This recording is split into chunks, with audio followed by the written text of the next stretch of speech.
Bet the Breeders' Cup with the DRF app. The Daily Racing Form app is a highly rated, powerful tool that makes handicapping and wagering fast and easy, putting you in position to win big at the races. Register today to double your first deposit up to $250. Get the DRF app now.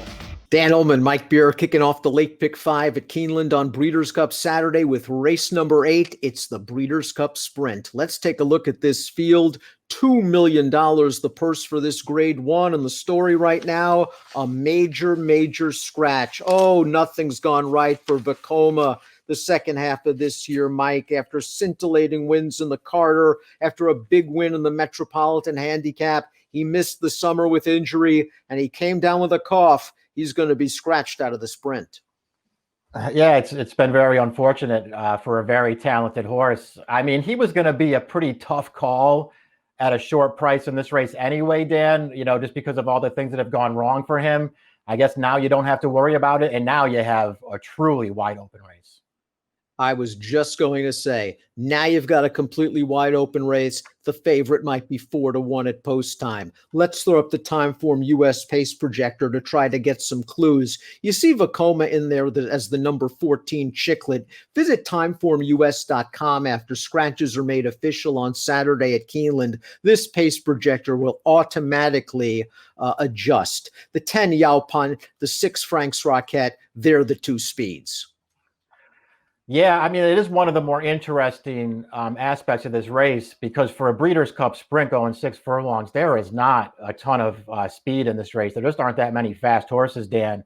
That is to Yaupon's advantage. He's a 3-year-old, very lightly raced. He looks pretty good so far. If he can just clear off on the lead, I guess it gives him every chance in this race, but he might be the favorite now. The number 1 Echo Town we see in mid-pack getting blinkers for the first time, like Yaupon. Echo Town is trained by Steve Asmussen, and Echo Town won the premier race for 3-year-old dirt sprinters in North America, the H. Allen Jerkins 3 starts back. They tried to stretch him out on the Pat Day Mile. That didn't really work out. I thought he ran okay in the Phoenix last time out against older horses. The inside post can be a bit tricky. Yeah, I mean, we'll see what happens. I realize that he's a grade 1 winner going 7. I actually like him quite a bit more at 6. We'll see what kind of trip he can pull from the inside post. I just like this horse, Dan, because he does have tactical speed, and I just really appreciate that he's a real fighter in the stretch of his races. And I just feel like if he can get himself into position, and this race might be one of those kinds of races, that he's going to stay on down to the end of the race. I think that's going to give him a real chance. And I think the H. Allen Jerkins is a perfect example of that. When you watch that race, down to about the 8th pole, he never looks like he's going to make up any ground in that race. And then all of a sudden, he just kicks it in right at the end to get up. And I thought he did the same thing in the Phoenix last time. He looked like he was going nowhere on the turn. Whitmore passed him in the stretch. And then this horse all of a sudden just started finding more again. I think he's interested in here at a price. CZ Rockette, the number 2, was always good for Al Stahl. He was a stakes winner a couple of years ago, but boy, Peter Miller's found a hole card. He claimed this horse for $40,000. He's won 5 in a row, including the grade 2 Santa Anita Sprint Championship. Let's watch that race right now. Not a lot of closing going on in this short field. Flagstaff went to the lead. CZ Rockette ran second early. Collusion Illusion is down towards the inside, and CZ Rockette's just going to take the measure of a tiring Flagstaff. Solid enough performance. I think it's going to be a little bit more difficult this time around. I don't think it's going to be such an easy trip. I mean, I guess that's true. On the other hand, this just, for whatever reason, is not a very strong division this year, and this is far from a vintage Breeders' Cup Sprint. So CZ Rockette has that going for him. Listen, far be it from me to, knock a horse who's, just keeps winning races, who just keeps stepping up in class and showing up, trained by a guy who wins a lot of races. I really have no interest in CZ Rockette in this race. I don't want any of the California horses in this race, but they've certainly picked the right year to come to Keeneland and run in the sprint. I'm interested a little bit at Collusion Illusion, the 3 coming out of that race, 20-1 on the morning line, simply because he's so lightly raced. I think he has more upside than CZ Rockette, and it's not like he was embarrassed. He tried to get up close to the pace. He kind of got shuffled back ever so slightly into the pocket. Then the rail opened up, and he finished evenly. I think the tactics of the Bing Crosby are more to his liking. You give him some pace, and he comes with a run. Now, whether he gets a sizzler like he did in the Crosby, that might be a different story. But to me, this horse is all upside. He really hasn't done much wrong. Yeah, we agree on that. I mean, I suppose if I was just going to take one of the Californians, I would just take him. He was undefeated sprinting going into that race last time. I didn't think he ran poorly at all. He's certainly eligible to take another step forward in here if he can get the right trip, and he's a big price on the line. Bone Razon's had a nice career. He was claimed for $16,000 away from Todd Pletcher back in 2018. Then he was claimed for $80,000. And hey, he scored in a $150,000 optional claimer last time out at Keeneland, going 6 furlongs in a race where it looked like he had no business winning it. We turn to the stretch. He's last. He's under a ride. Manny Wah is in this race, who's going to run second. But once Bone Razon alters course and gets into the clear, he kicks it into turbo. I still don't know how he won this race, but he is going. That's him on the outside. He is going to get up. He's a really cool horse. I mean, he's a real overachiever. He's been in a lot of different barns, and he runs for everybody. And it doesn't matter if it's fast or wet or what distance it is. He's a really cool horse. I will be shocked if he winds up being a Breeders' Cup winner after Saturday. But man, is he an easy horse to root for? Manny Wah was third in the Malibu last year behind the very talented Omaha Beach. But boy, that's kind of a bad loss last time. He had that race sewed up with 100 yards out, and Bone Razon nailed him. Yeah, I mean, he is pretty hard to take out of that last race. We'll see if he can do better in here. He's another horse who will be a big price. Bill Mott's going to run the filly Frank's Rockette here instead of in the filly and mare sprint, simply because 6 furlongs is right up her alley and she's fast. Let's watch her last race, the Gallant Bloom Handicap. Boy, she got the right field again. Short field. She was able to take over on the turn, but she did show the ability to sit off another horse, and she's just way too much for these. Her speed is a great asset in a Breeders' Cup sprint that you mentioned that doesn't have a lot of gas. If I'm Junior Alvarado, I would just send. Yeah, no, I think they should do that. And in just about every way, I think they made the right decision to run here, Dan, because not only is this division, a little below par this year, but how was she going to win the filly and mare sprint with all that speed in that race? So they're running her in the right spot. She's supposed to get up close in here. She didn't beat anything last time, but I guess if you're going to beat a bad field, you beat them the way that she beat the Gallant Bloomfield. I mean, she was never out of a gallop in there. She keeps getting better. We've talked about her a lot. I'm not a huge fan of hers, but I got to admit, she's a little interested in here. I don't think anyone should ever disrespect Whitmore. 25 of 37 in the exacta.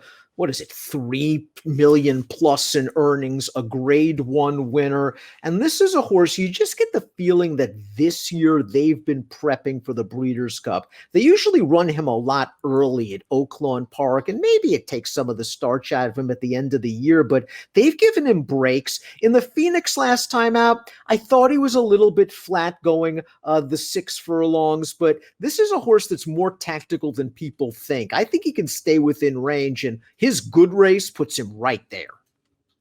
Yeah, you make good points about him, and it's not anything that I had considered before I just heard you say it, but maybe they were just pointing for this race. And listen, it's not like he doesn't have excuses, because he was in really good form earlier this year, I thought. And while I don't love his summer form, he's got excuses, man. He was never going to win the Vanderbilt with Volatile just loose on a slow pace. Then he caught that crazy sloppy track in the Forgo, which is a big excuse for him. The more that you talk about him and the more that I look at him, he's way more interesting to me now. Firenze Fire is the number 8, and it doesn't look like it on the cold dope.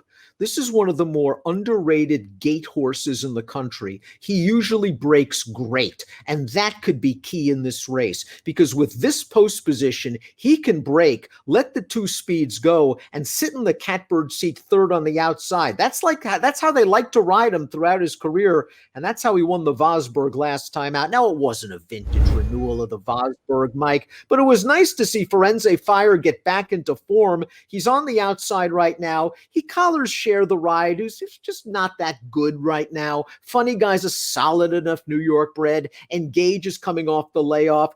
Firenze Fire's going to have to do it against tougher horses in the sprint, but he's got plenty of back races. Yeah, he was too good for that field, but he also, won it very easily. Your point's well taken about his running style in this sprint, which doesn't have a lot of speed. He is supposed to be up close in here. And as opposed to, last year, the sprint division was so much better than it is this year. And this horse was knocking heads with horses like Matole, Imperial Hint, and really holding his own with those horses. Those horses aren't around this year. Personally, I'm rooting for Firenze Fire to get his Breeders' Cup this year because I think he deserves it, and he's found the right field to do it.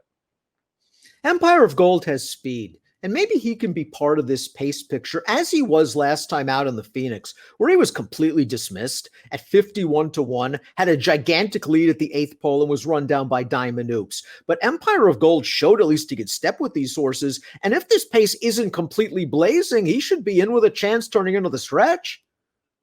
Yeah, I mean, his speed is a big asset in this race. He did run well last time. Now we'll see if he can back it up. Here's Yaupon, 4 for 4 in his career, the now horse in the division. He scores in the grade 3 Chick Lang. I think Asmussen's managed him brilliantly thus far, stepping him up slightly in class. Now he gets the big class test against older horses as potentially one of the controlling speeds. Let's watch the Chick Lang. It was not a strong field, and watching the races this day at Pimlico, you wanted to be forward, you wanted to be on the rail. Yaupon got to the lead, got to the rail, and really, on paper, he didn't need any help. He wins nicely. He does. I mean, that's what he's done in each of his last 3 starts. Just kind of easy wins. Certainly, he's had all the best of it on the lead in those races, but who's to say he's not going to have all the best of it again in this Breeders' Cup, Dan? Listen, I'm not going to be surprised if he wins, if I'm being honest. I haven't really bought into this horse yet as, one of the best sprinters around. Maybe I'm wrong about that, and maybe he'll prove it on Saturday. I feel like he's going to be the favorite now, and I just don't want to bet him as the favorite, but I won't be surprised if he runs well. Diamond Oops is a horse I have a tremendous amount of respect for because it doesn't matter if it's turf or dirt. It doesn't matter if he has to come from last or sit up close to the pace. He can adapt to anything. And his last race, the Phoenix, showed he's got a lot of guts. Let's watch that race right now. The aforementioned Empire of Gold, the long shot, is going to open up the lead. And for a brief second, Diamond Oops in the yellow cap looks like he's in some deep water. There's a lot of work for him to do, and only 1/8 of a mile to do it, but he digs down deep under Florent Giroux and gets up.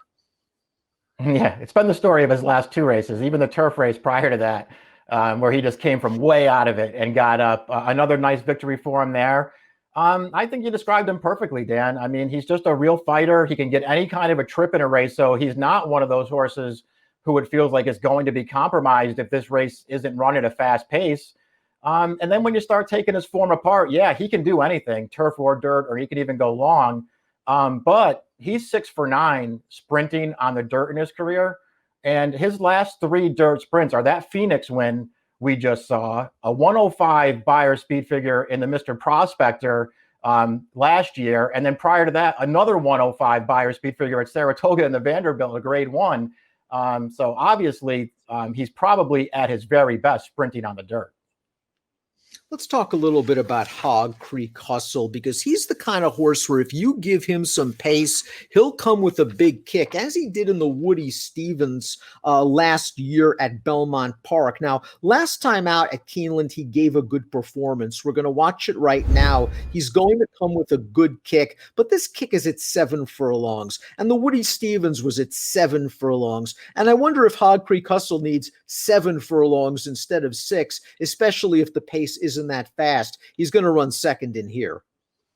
Yeah, he runs fine in this race. I agree with you that the distance, as well as the pace, could be a sticking point for him because there's just not a lot of speed in here. And it does feel like he just wants a little bit more ground than the 6 furlongs. I'm usually intrigued in the Japanese-based horses, but I think the 13 Jasper Prince is just up against it in here. It's not like he was facing the top competition in Japan, and his last race over a wet track wasn't very good. Yeah, I was going to withhold judgment till I got the Illman figs, which have not been sent my way yet. I'm assuming by the way you're talking about him, he's not fast enough. And Lasting Legacy is going to draw into the body of this race after being claimed for $80,000 in a 7 furlong race at Keeneland. The race we just saw where he was 4th behind Hog Creek Hustle. He has run some nice fast races in the past, but not against this caliber of competition. And he's got a tough outside post. Yeah, I mean, he does. And he's off the claim for a pretty good trainer too. He does have some very fast races in his past though, Dan. This is a horse who's probably going to get completely overlooked in the wagering, and he's not impossible. This is a race that with the scratch of Vacoma that I think you're supposed to at least shop around a little bit for a price. And we take a look at our top selections in this race, and maybe I'm just barking up the wrong tree, but I like Collusion Illusion's upside. He really has only run one bad race in his career, and I think he gets a little bit more pace this time around. Diamond Dupes is your top selection. He's as hickory as they come, and I think he actually could be a square price. It's a shame that Vacoma scratches because it hurts Diamond Dupes' price a little bit, but why can't he still be between 5 or 6 to 1? Yeah, we'll see how they wind up betting it. I felt like he could be a fair price as well. And again, I just feel like he makes a lot of sense in this race. I'm really rooting for Firenze Fire. I'm definitely using that horse. I expect him to take money in here, but I think he should. I think he's one of the major players in this race. And I threw Echo Town in there, Dan. I'm not convinced he's good enough. I just thought that there were some interesting things about him, and I think he will be a good price. I have Echo Town and Firenze Fire in there as well. I'm a little concerned I didn't put Whitmore higher in my selections because on his best day, Whitmore could easily win this. Great edition of the Breeders' Cup Sprint from a betting standpoint. 11-1, 8-10 for Mike, 3-10, 8-1 for me. We kick off a late pick 5 on Breeders' Cup Saturday with the Sprint. Bet the Breeders' Cup with the DRF app. The Daily Racing Form app is a highly rated, powerful tool that makes handicapping and wagering fast and easy, putting you in position to win big at the races. Register today to double your first deposit up to $250. Get the DRF app now.